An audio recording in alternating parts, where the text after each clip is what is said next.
नमस्ते छात्र मित्रों। इस कोरोना जैसी महामारी के कारण हम और आप सबको घर में ही रहना पड़ रहा है, जिस कारण आप अपने विद्यालय और विद्यालय के दोस्तों को तो काफ़ी याद कर करके उनकी कमी तो ज़रूर महसूस कर रहे होंगे, है ना। लेकिन एक बात है बच्चों कि आप अपने घरों में रहकर भी अपनी ऑनलाइन पढ़ाई के माध्यम से अपने ज्ञान से वंचित नहीं रह पाएंगे।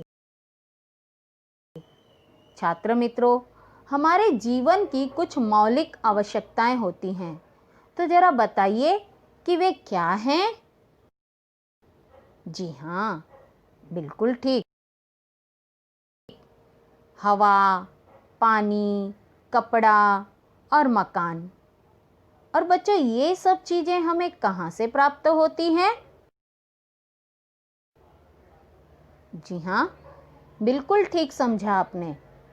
ये सब चीजें हमें पेड़ पौधों से प्राप्त होती हैं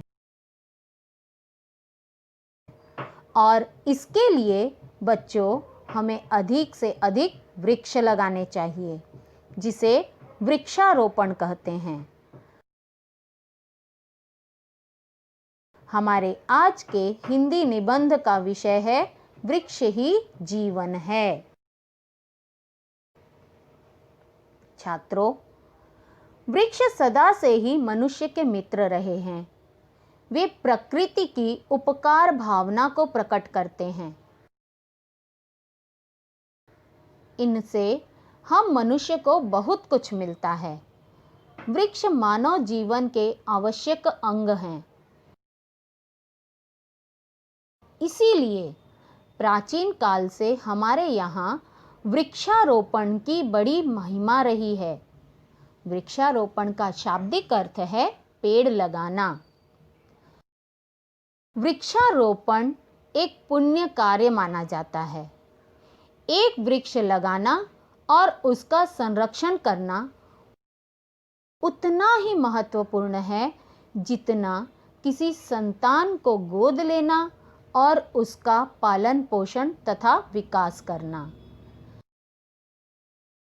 जिस देश में जितने पेड़ होंगे वह देश उतना ही सुखी, सौभाग्यशाली और समृद्ध होता है। आदिकाल में मनुष्य जंगलों में वृक्षों पर रहा करता था। वृक्षों से ढकी कंदराओं में रहा करता था। वह पेड़ों से प्राप्त होने वाले फल, फूल आदि खाकर उसकी डालियों को हथियार के रूप में प्रयोग करके पशुओं को मारकर अपना पेट भरा करता था। आदिकाल का मानव वृक्षों की छाल और पत्तों को वस्त्रों के रूप में प्रयोग करता था। बच्चों, उसके बाद में तो मनुष्य ने जो ग्रंथ लिखे जाते थे उसके लिए पेड़ के पत्तों का प्रयोग किया है। जो ऋषि मुनि और राजा महाराजाओं का ज़माना था, तब वे लोग भोजपत्र के लिए विशेष वृक्षों के पत्ते का प्रयोग किया करते थे। वृक्ष वातावरण को शुद्ध व स्वच्छ बनाते हैं। इनकी जड़ें भूमि के कटाव को रोकती हैं। वृक्षों के पत्ते भूमि पर गिरकर सड़ जाते हैं तथा वे मिट्टी में मिलकर खाद बन जाते हैं और भूमि की उर्वरा शक्ति को बढ़ाते हैं। बच्चों, उर्वरा शक्ति का मतलब होता है उपजाऊ भूमि। जिस धरती पर अच्छी फसल पैदा हो सकती है उसे उपजाऊ भूमि कहा जाता है। छात्र मित्रों, मानव सभ्यता के विकास के साथ जब मनुष्य गुफाओं से बाहर निकला तो उसने झोपड़ियों का निर्माण आरंभ कर दिया। इसके लिए वह पेड़ की शाखाएं व पत्तों का उपयोग करने लगा। उसके बाद तो जैसे जैसे मानव सभ्यता का विकास हुआ, मनुष्य वृक्षों की लकड़ियों से बड़े बड़े मकान, इमारतें, मेज, कुर्सी, सोफा, पलंग आदि उपयोगी वस्तुओं को बनाने लगा। अनेक प्रकार के फल, फूल और औषधियां भी वृक्षों से ही प्राप्त होती हैं। अच्छी वर्षा का होना वृक्षों के अधिक होने पर ही निर्भर करता है। यदि इसके विपरीत हम वृक्ष के बिना जीवन की कल्पना करें तो उस स्थिति में मानव तो क्या, यह समूची जीव सृष्टि की दशा ही बिगड़ जाएगी। और इस स्थिति से बचने के लिए वृक्षारोपण करना अत्यंत आवश्यक है। आजकल नगरों और बड़े बड़े शहरों में तो जैसे छोटे बड़े उद्योग धंधों की बाढ़ सी आ गई है। बड़ी बड़ी मिलों, कारखानों आदि से ढेर सारी मात्रा में धुआं निकलता है। कुछ कारखानों में तो खतरनाक रासायनिक पदार्थों का प्रयोग होता है, जिससे बड़े पैमाने पर विषैली गैसों का निर्माण होता है। इसके कारण यह धुआं और जहरीली गैस कारखानों से निकलकर वायुमंडल में फैल जाती है, जिससे हमारा पर्यावरण दूषित हो जाता है। औद्योगिक विकास की दौड़ में मनुष्य ने कई वृक्षों की अंधाधुंध कटाई करके जंगलों को नष्ट कर दिया है और इसका परिणाम यह हुआ कि पशु पक्षियों का एकमात्र सहारा जो वन हुआ करते थे, वे वन नष्ट होने के कारण पशु पक्षी बेसहारा हो गए हैं। पक्षियों का चहकना भी कम होता जा रहा है। पेड़ों की कमी के कारण कुछ जंगली पशु जैसे बाघ, भेड़िए, इनकी तरह जो हिंसक प्राणी हैं, वे गांव और शहरों तक में घुसकर लोगों को हानि पहुंचाने लगे हैं। ये पशु पक्षी प्राकृतिक संतुलन बनाए रखने का प्रमुख कारक होते हैं।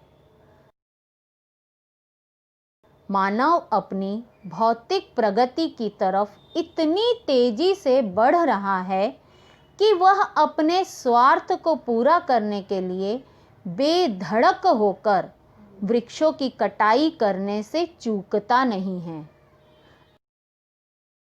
अगर इसी तरह से वृक्षों की कटाई होती रही तो इनके अस्तित्व पर ही एक प्रश्न चिन्ह लग जाएगा। छात्र मित्रों, यदि हम चाहते हैं कि हमारी यह धरती प्रदूषण रहित रहे तथा इस पर रहने वाला मनुष्य सुखी व स्वस्थ बना रहे, तो हमें पेड़ पौधों की रक्षा करनी चाहिए। इस बात को ध्यान में रखकर हमें कि वृक्ष ही हमारा जीवन है, इसके लिए हमें वृक्षारोपण करना चाहिए। इसके बिना सृष्टि की कोई कल्पना ही नहीं की जा सकती। संपूर्ण देश में जितने अधिक हरे भरे वृक्ष होंगे, उतना ही देश का जीवन भी हरा भरा होगा। इसलिए हमें उत्साहपूर्वक वृक्षारोपण को अपनाना चाहिए। बच्चों, अच्छी वर्षा के लिए हमें अधिक से अधिक पेड़ लगाने चाहिए, जिससे पर्यावरण का संतुलन बना रहे।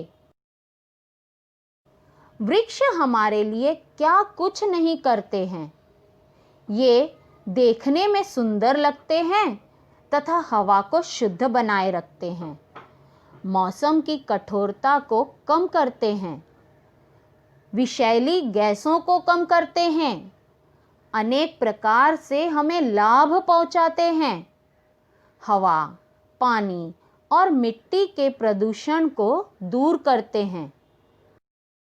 छात्र मित्रों, यदि किसी पेड़ को लगाए जाने पर उसके मीठे रसीले फल नहीं मिलते हैं, तो इसका मतलब यह नहीं कि वह वृक्ष बेकार हो गया है, क्योंकि वह वृक्ष अपनी शीतल छाया देकर मुसाफिरों को आराम देता है, हवा में मौजूद कार्बन डाइऑक्साइड को अवशोषित करके ऑक्सीजन की मात्रा को बढ़ाता है।